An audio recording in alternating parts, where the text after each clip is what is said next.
I was not academically inclined, but I got to college. And the thing that literally I tell students all the time is, when you doubt yourself, you paralyze yourself, and when you paralyze yourself, you don't move forward. And so one of the things that I can say is that even though I had doubt, I believed in the things that people saw in me that I didn't see in myself. And so for sometimes, like, to make it through, right, and we'll talk about college and that journey in a second, but like, to make it through, sometimes you just gotta believe. Even if you don't believe in yourself, believe in what other people see in you, because honestly, that's sometimes all that you need to get through that time in your life. Oh, that's good. That's good. Okay. For me, my earlier experiences, I am so excited to bring you this episode of Academic Survival. That was Dr. Dar, and he and I are collaborating for several episodes of Academic Survival. And to kick it off, we begin with our stories. So if you are a student and if you have ever felt discouraged, felt like giving up, felt like just abandoning this academic journey, I hope this encourages you. Stay tuned.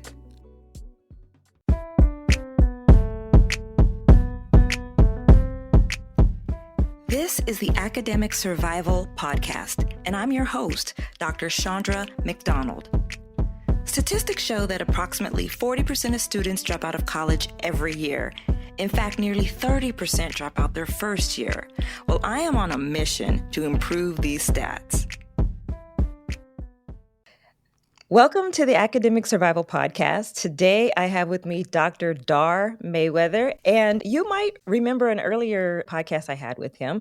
He spoke specifically about inclusive leadership, and it was a good episode. So we decided to partner up and bring you a little bit more information so that we can provide you what you need as a freshman, as a sophomore, as a junior, as a senior, and then what does life look like beyond college? So, Dr. Dar, how you doing? I'm great. I'm excited to be here. Thank you for doing this on video. No, mine's gonna look great. Yours, it's a work in progress. We're gonna figure it out. Yes. I shared with you earlier, friends don't make friends do video podcasts. I'm doing it for you. I appreciate you. And for you, the audience. Yes. We are doing this for you. He is doing this for you. I am doing this for him. Anyway, all joking aside, welcome to the podcast. Welcome back. Thank you. And we decided that this first episode of he and I being together, that we were going to share our story, how we got from where we were to where we are, and what that looks like in terms of how that can help you as college students. So, Dara, I'm going to let you go first. Tell us your story. Oh, so I feel like I have to start kind of in middle school. And so my brother tragically died. He was murdered, and I went from a 3.5 student to a 0.5 student. So a lot of times I get those questions like, how do you go from a 0.5 student to a doctorate in education? Like, that is not your typical. But as I started high school, I didn't graduate from middle school. I was conditionally admitted to high school. And so I had to get a certain GPA to stay in high school.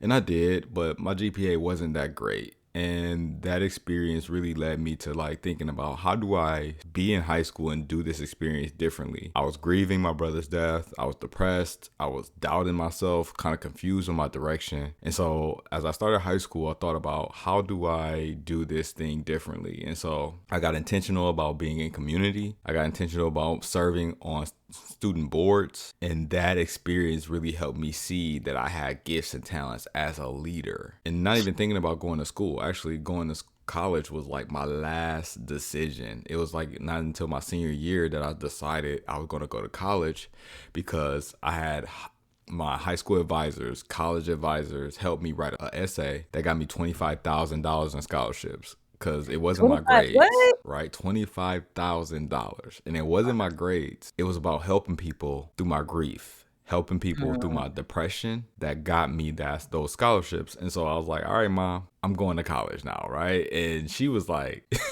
you going to college?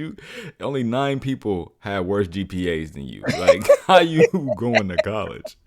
And when I'm literally serious, like I graduated maybe like 222 out of 232 students. Like, I was not Mm. academically inclined. But I got to college, and the thing that literally I tell students all the time is when you doubt yourself, you paralyze yourself. And when you paralyze yourself, you don't move forward. And so one of the things that I can say is that even though I had doubt, I believed in the things that people saw in me that I didn't see in myself. Mm. And so for sometimes, like, to make it through, right, and we'll talk about college and that journey in a second, but like to make it through, sometimes you just gotta believe. Even if you don't believe in yourself, believe in what other people see in you. Because honestly, that's sometimes all that you need to get through that time in your life. Oh, that's good. That's good. Okay. For me, my earlier experiences, academically, like when I was in elementary school, I I struggled in elementary school, and a number of things occurred that caused me to like just really not have confidence in my abilities. But I didn't give up. I knew enough about myself that I knew I wasn't dumb. I didn't know what was going on with me, why I was struggling the way that I was, What but was happening?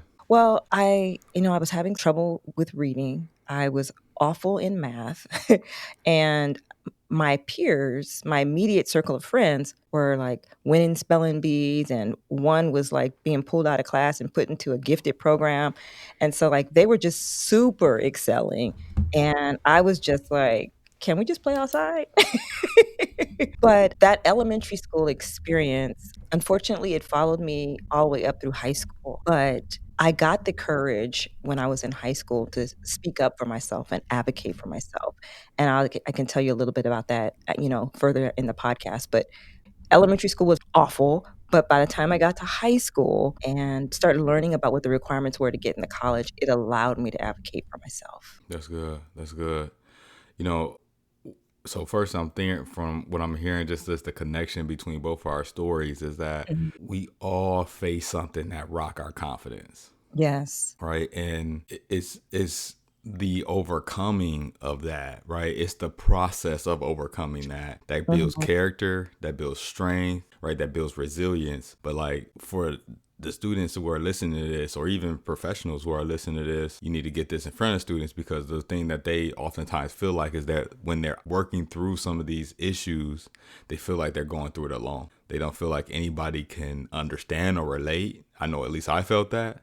And Mhm. so it might not, for the listeners, right? It might not have been a death in the family, or it might not have been a struggling at a subject. It might have been a family member got a diagnosis. It might have been fighting, right? Getting kicked out of school, being bullied, right? Something that literally had you not feeling like you had the confidence to keep moving forward. And Mhm. the radical thing that we need to think about is that we all face that feeling. Yeah, yeah. And one of the things that I was determined to not be was poor. And so for me, it was like, well, how do I make it to not poor? And so that kept me focused, searching for like, what is my way out? And for me, I Mm, always knew my way out was going to be academics, and I don't know why I knew that, because I clearly wasn't performing very well, but it's what forced me to start speaking up for myself. And um really, I discovered Upward Bound when I was in high school, and that knowledge is what allowed me to see, like, this is where I wanna be, and this is how I get there. Like, Upward Bound gave me a roadmap, which is how I knew that I wasn't on the right path academically, yeah, and talk that's about Upper Bound. What is that? so Upward Bound is an academic program on high school campuses that pretty much recruits for like low income or first generation college students. And it allows them to, one, get the academic support they need year around. So you can get tutoring, and you can also they also provide like cultural experiences. But for me, one of the big components of it was being able to participate in their summer program, which allowed me to live on a college campus while I was in high school. I live on a college campus for either a 4-week program or a 6-week program. I think the time may not be what it was when I was in Upward Bound, but you would be on campus, and the whole thing was gearing you up for the following academic year. So if you were a sophomore in high school, when you participated in Upward Bound during the summer, you would take a math class and an English class that was based upon which math and English you were going to have your junior year of high school. So that when you got in your junior year of high school, the content or the material wasn't foreign. And so yeah, that program allowed me to see what the roadmap was and how to get there, and allowed me to see that I was not on track. And specifically, I was not on track for math. I was Don't we need struggling. that, right? We need Mhm. that, like that mirror that lets you know where you really are, not Yeah, where you hope to be, not where you're gonna be, but like right. where you are right now. And it's important if you're the first person in your family to go to college, you can't really look at your parents to say, well, no, you need this, or no, you should have had that, because they don't know. Nope. I'm taking something really, really important, is a couple of things. So one, you had to speak up for yourself, and you speaking up for yourself got you the resources that you needed so that you Yeah. can be successful. And so when I think about that, like I think about like my grandma always used to say, a closed mouth don't get fed. Yep. And I had one of them grandmas that literally would feed everybody and anybody. Anytime somebody like I don't remember my grandma ever having the job, but she always had a house, she always had a car, right? And she always was able to get around. Like I have no idea, right? But she Mhm. did, the faith in God, right? Like that's her superpower.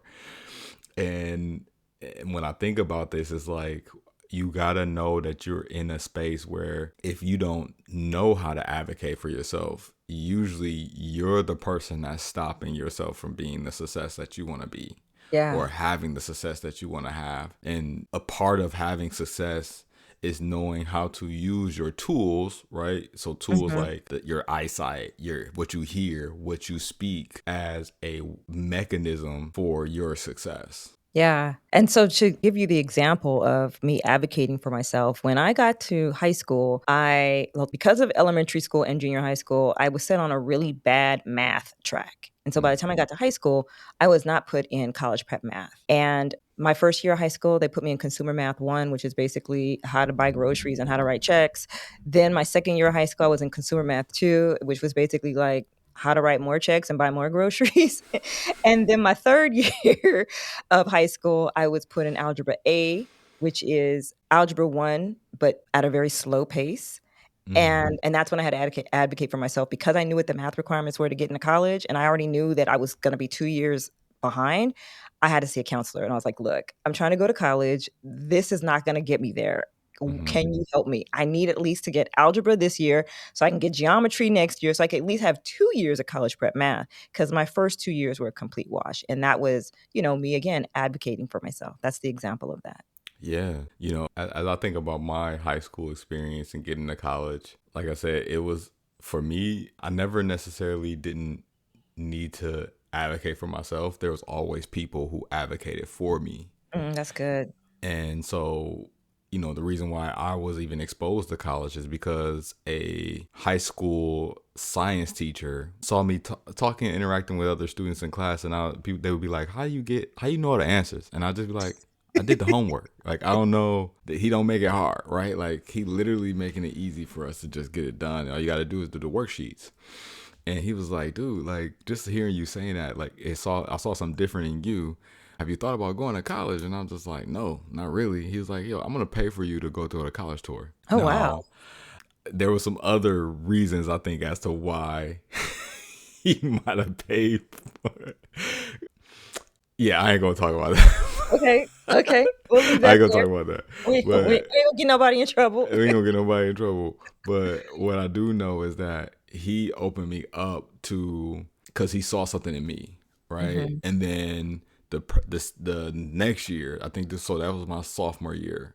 Then my junior year, or actually no, that was my freshman year. So then my sophomore year, he was like, "Are you still interested in going on another college tour?" I was like, "Absolutely." So, had a conversation with my mom, went on another college tour, right? Then another one. And so it was Mhm. always people who saw me as a college student and was Oh, like, "Look, listen, like you should be thinking about this."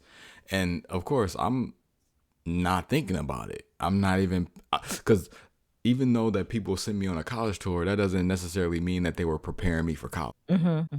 Right. I just knew when I went to my first college tour, I'm on there. I'm in there. It's like maybe like 9 of us that go, mostly guys. And I remember being the youngest, and they all was like, "Oh, it's a college party going on campus." And so I'm like, I'm going too, right? And Right. so I see people dancing, but I see these guys like dancing in a line. And so Oh, I'm like, I want to do that. So I start dancing in a line right behind them. yeah. And then this dude, I think it was like Q's, and they was like, "Who is this little chubby dude behind us?" You know. And so they ended up like going, and it was like a packed party. So like they ended up going in the crowd. I ended up losing them. I didn't know what was happening, but I was trying to copy them because I thought that was cool, Right, right? right. Not knowing that that's not you're not any my high school students. You're not That's supposed to do that, right? that's funny.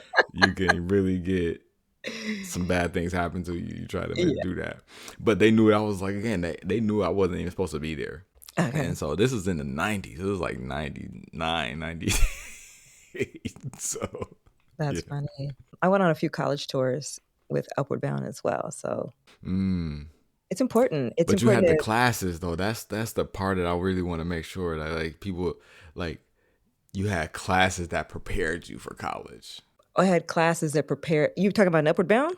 Yeah. You had the But English we had class, the math classes, right? that prepared me for the next year in high school. Upward Bound was Oh. all about preparing you for your next year in high school, so that when you went back to school in the fall, because Upward Bound the summer, so there's tutoring all year long, but Mm. in the summer, your summer is dedicated to preparing you to your next academic year. So when I was in the 10th grade, after I left the 10th grade that summer, transitioning into the 11th grade, I was taking classes that would prepare me for 11th grade. See, but even you like you even use the magic word tutoring. Right? Like when I think of my time academically, it was after practice, you go home, you try your best, you read it, you do your homework, you think you got it done. Nobody checked my homework ever in high Oh, school. Like really? never. Oh, My mom wow. worked third shift, so she was asleep or she was at work. And so I spent a lot of time by myself. Well, not necessarily by myself, but in the house Mhm. in high school by myself. I took care of myself. I cooked. My mom would either cook, she would cook me breakfast, get me to school, and then she would have dinner sometimes ready, or I would have leftovers, or she'd be like, all right, cook yourself something that you know how to cook. Mhm. Right. And so I learned how to cook really early. I did not. I know how to make nachos and French toast and scramble some eggs. Okay, well, we got eggs in common. We got eggs in common for sure. See, but that's again, we both first generation, but just recognizing that we come from very different households. And so, Yeah. as I think about the students who are listening to this, right, know that like it doesn't matter what type of household you come from. It really depends on you. And so, like, as you talked about, you notice all these students getting opportunities to be academically seen as, gifted and all that Yeah. stuff. Mhm. I had that experience, but it was for me, it wasn't really like that experience in elementary school that like made me feel something about academics. It was more about when I walked home from school every day, I would notice that there were houses that Mhm. some were small, some were big. Some had multiple driveways and like the one that come around the front and then the one that goes in the back, right to the Yeah. garage. And then you had some that had little itty bitty driveway or no driveway at all. They had to just park on the street. Yeah. You had some houses that had the garage connected to the house. You had some houses that had the garage that was like way just far walk. And then when you in Michigan, a Oh, that's where you wintertime were, garage walk is huh? can be a long walk. You know what I'm saying? And so I always thought to myself, like, I wanted to have a nice house, like big house, something that Mhm. stood out on the block. And I knew that athletics wasn't going to be my thing. I wasn't athletically gifted. I probably should have practiced more at baseball, but I didn't. And then like, I can't rap or sing or act or none of that stuff. So it's like, what am I gonna do to make that kind of money? Like, Yeah, and so I yeah, always ask myself that question. yeah. I was an athlete, but, women's sports back in the day wasn't a thing, you know? I was an athlete. I ran track. I ran track in high school. I ran cross country, hated it. Was pretty big for women. Yeah, but I wasn't great. Like, Oh I yeah. was good for, the league that I was in. I was good for the league that, we won. Anyhow, I'm not gonna go into all that. So, I wasn't gonna go to school on an athletic scholarship. But you were talking about your, seeing the homes and, like, wondering what people did, and how that's, like, good 'cause it got you curious. For me, I lived in subsidized housing, and it was huge apartment complex, like, with over 500 units, and so the school bus would come and pick us all up and take us to school and then drop us back off, and so we were kinda, like, all in the same boat, you know? All of us were in subsidized housing, all of us were going to the same school, and our parents, were trying to make ends meet. Even though we were, low income, it didn't really feel like it Mhm. because, once your housing is subsidized, you have a little bit more flexibility. But still, I knew that I didn't wanna be limited in the way that my mother was financially, so Yeah, it's so interesting that you say that because I try not to like downplay the opportunities that I was given because my mom worked at a factory, mhm, and it's nothing wrong with factory work. I just oftentimes also I want students to know that like they can be totally okay believing in something that's bigger than what they've experienced. Yeah, like they can be okay believing in something that's bigger than what they've experienced. yeah, Like I had no problem with the factory. I just believed that it was something more out there for me, right? mhm, I totally believe in the 9 to 5, but I also believe that there's something more bigger than that than for me, right? And I mhm, think about it from the lens of like you're that student that just goes to class, right? Or you're that student that just goes to you go to class, you do your homework, you go to class, you do your homework. That's it. mhm, I like that's totally fine. That'll get you the degree, but that's a different. You're gonna have a different experience post degree than the mhm, student who goes to yes, class, does the yes, homework, gets internships, go to shadowing, go to network events, do research, they would present their research at conferences that's relevant to their field, right? That does interviews, informational interviews with professionals in the field, goes to faculty office hours, right? Connects with your faculty, ask your faculty for networks, like do study groups, getting connected with people in the field across, students that are in the field across the country. That's going to breed a different experience post graduation than the student that just goes to class and does homework, yeah. right? And so I always saw myself as the latter student that is going to do all the extra things, and then class and homework is also important, but it's not going to be like I'm going to put all my eggs in the class and homework basket. Yeah, that's good, that's good. I had a different experience because, as I shared with you, I struggled. I struggled, academically it wasn't I don't wanna make it seem like, like my grades were just always poor. It wasn't that my grades were always poor. It was the amount of work it took for me to not get poor grades. So, for example, some students, they work while they're in high school. I couldn't do that. I couldn't work a job and try to keep up with my homework and get like Mm, that and be an athlete. Like I couldn't do all of that. So when I got to college, it was no different. College was that much harder. Like one of the things, like I didn't go into the details and I'm not going to, but part of my struggling with reading, once you get to college, that's all you do is read. At mm-hmm, least with my major, criminal justice, it's all you're doing was reading, and so it was just like, "How am I gonna get through all this content?" And so, for me, I know, like, there's that saying, "C's get degrees," but I had the experience of your GPA matters, mm-hmm, and so I had a challenge when I was in college. Someone who was teaching a supplemental instruction class that I was in made a comment about your freshman year being your best year in college because it just Uh-oh. gets harder Doc, you still there? after college. I'm sorry, Doc, your freshman year, Doc, it just you gets still harder there? after that. And so your GPA has a tendency to slide as the years continue. And I was like, wow, that's a pretty low expectation. And hearing that from someone of authority could kind of make you feel like it must be true. And so one of the things that I had to learn was to let go of other people's expectations. Just That's because good. it was his experience that his GPA only went down after his freshman year does not mean that that has to be my experience. And I'm glad he said it though, because that was a challenge for me because I'm pretty competitive. So that was a challenge for me. Oh, that's not going to be my story.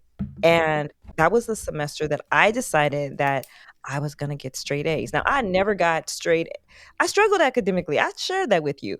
I've never had straight A's, and I decided that I was gonna shoot for straight A's, and the very first time I tried to get straight A's, I wasn't successful. I came very close, but the following semester, I did, and I wanna say for, like, I don't know how many more semesters, but pretty much I was knocking out straight A's, getting on the president's honored list, and just knocking out straight A's. Had I not felt that challenge, I would not have done that, you know?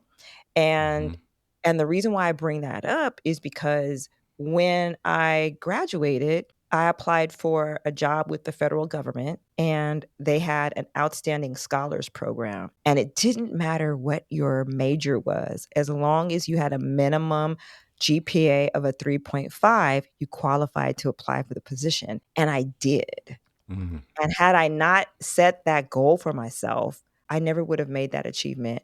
And that's how I ended up entering the federal workforce from the Outstanding Scholars Program. Look at that. So you got Look, different ways to get there. it's so many different ways. Because, like, I also have a bachelor's in criminal justice that I literally never used one day in my life.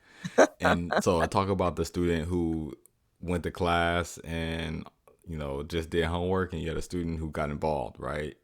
So I was Mhm. the student that actually in college that just went to class. I thought that my story was gonna be good enough for me to get into the field because my brother, he was involved with some trouble. He should have been locked up. He was charming. He was charismatic. The judge let him out with probation, and he ended up getting murdered a couple weeks later. And so I'm thinking, man, I can help kids that come from my neighborhood avoid that situation. Although that is very, valiant of me. I focused on the kid that was not alive versus kids who were alive, still struggling, Mhm. right? And Yeah, yeah, so, unfortunately, you cannot help a kid that is no longer on this earth. And yeah. instead of working with kids that are on the earth, that are needing support, that are in the communities that I come from, that are dealing with some of the issues that I've seen my brother deal with and myself, Mhm. I focused on the one that I couldn't help anymore. And when I graduated, I went on a national search for jobs, applied for 100 jobs and didn't get a single interview. Wow. And that's when I realized, like, it's not what you learn. It's not just about what you're learning. It's about where you're leading. Mm. And I had been leading on campus since my freshman year. I had always had a job on campus, whether working at a desk, working in a residence hall, orientation, multicultural affairs, student Mhm. life in the student center, working late night parties on campus. I always was working with students. And so once I kind of got into my like field of like recognizing, wow, I should work with college students after talking with my mentors and them noticing that my resume said that I was a student affairs professional, that I should be working in higher ed. My career exploded. I went from the dorm room to the classroom as a hall director to a faculty member in 8 years, Mm. right? And that's a very non-traditional route to becoming a faculty member. Most faculty are not starting out as hall directors, but when you know your gift, when you know what you're talented at, right? And so I Mhm. was learning that I was talented at inspiring and helping students navigate higher education in a way that helped them achieve their goals, achieve their dreams. Now I have students who are lawyers, doctors, world travelers, working with health foundations, working with hospitals, working in the federal government, state governments, politicians. I have students working for Fortune 500 companies. I mean, I have students working in practically every industry. And so I've learned how to advise students from practically every major. That's amazing. That's what God do, when He's intentional with your life, right? But also like a part of it is not giving up on yourself. Yes, yes, yes, So yes. like just because my plan, my purpose didn't work out, doesn't mean that God's purpose didn't work out, Yeah, yeah. I right? have an interesting story about not giving up on yourself. So, remember how I told you that my goal was to start getting straight A's, right? Mm, And the first semester that I attempted it, I didn't. I came very close, but I didn't. But the second semester that I attempted straight A's, I was faced with a situation of giving up on myself rather than focusing on my goal. mm, And I remember it was a criminal justice class. It was youth and the law or something to that effect. And I studied all night for the final, walked in to the class, and the professor handed out these 3 by 5 like flashcards. Your name was on one side and your grade was on the other side. And he said, the grade that is on that card is the grade you have in the class right now. If you want, you can stay and take the final, or you can walk out of here with the grade that you currently have. Now, if you stay and take the final, your grade can go up or it can go down. So the choice is yours. Leave with the grade that you have or take the final and see what happens. And so when I looked at the postcard, my postcard said B. I was like, I'm trying to get straight A's, not a B. mm-hmm, And so I was like, but I studied. I was like, do I just throw all that studying away and walk out of here with a B? Or do I take the calculated risk? Do I go on ahead and take this final? And I took it. And after I took it, I was like, like sometimes you can take a test and you're like, oh man, I know I nailed it, right? mm-hmm, Or mm-hmm. you could take a test and be like, oh man, I bombed that test. Man, I took that test. I walked out of there and I was like, well, I might be getting a C now. Because it was I didn't feel confident that I had performed well enough to take that B to an A. But, I took that exam and I left the class and I remember going to the restroom and then leaving the restroom and walking to my car, and I had to pass by the classroom on the way to the car. And I saw the professor in there and I was like, you need to go in there and tell him, don't grade your test. Forget it. You're going to get B. But I was like, no, don't. Keep walking. Keep walking. You studied. You prepared for this. Keep walking. And I ended up getting an A in the class. Mm. And so, one is like, don't give up on yourself. Two, you gotta stay focused on your goal. I could have walked away with a B and just been like, oh, well, maybe next time. But, once I got the straight A, once I took that test, even though it didn't feel like I had passed it, well, another thing is like sometimes you're like, you can't rely on your emotions. Mm. They will have you feel in all kind of ways. You can't rely on your emotions. And if you're gonna take the bet on yourself. And so I ended up getting A in the class. Yay. Look at that. I think this is a good place to get to our close, right? As we think about, betting on yourself, making sure that you invest in your preparation. I always think about, not giving up on myself. I also always think about like I was just that kid that made sure that I just had a vision for my future. Mhm. Like I don't necessarily know if I had the exact steps on how to get there. I'm a big picture thinker now that I know who I really am, right? Like Right. I'm not the type of person that breaks things down into steps that well. But I Mm. always have this big vision. And so where I see you're a person that probably breaks things down Yep. into smaller steps. Yep. I And am. so for folks who are on both ends, right, it can work. For me, as I recognize my own thing, it was just being okay knowing that I'm on a journey. Like make the process more important than the result, right? Making That's hard. the journey, right, is the That is so learning in the journey, making hard. that so much more important than the destination. That is so hard. And so like as I as I became and started to become, I got better at seeing the smaller details of things, but it didn't start there. It started with this big grand vision of having a nice house, multiple cars, amazing spouse, great family that all lived in the same house together. Mm, Right. And so believe in your vision for your future. And if you don't necessarily know what that is, then you got to literally spend some time asking yourself, what do you want? Like, what do you really want? Not like, I want to graduate and have a happy life. Like, no, like, get very specific, right? Because the God that I serve, you gotta be specific. I think about like people who be like, all I want is a boyfriend or a girlfriend. That's all I want. And then you get a boyfriend or girlfriend and they're terrible, right? It's because you didn't think about exactly the type of person that you really want to be with. You right. just was like anybody.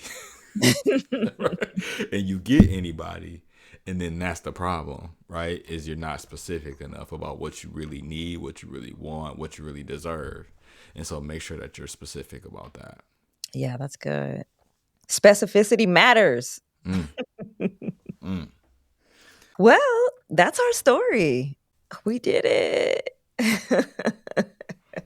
Make sure Any you tune into the next one. Yes, thank you for listening to Academic Survival. That is the story of Dr. Dar Mayweather and Dr. Chandra McDonald, and we have a lot prepared for you, so stay tuned.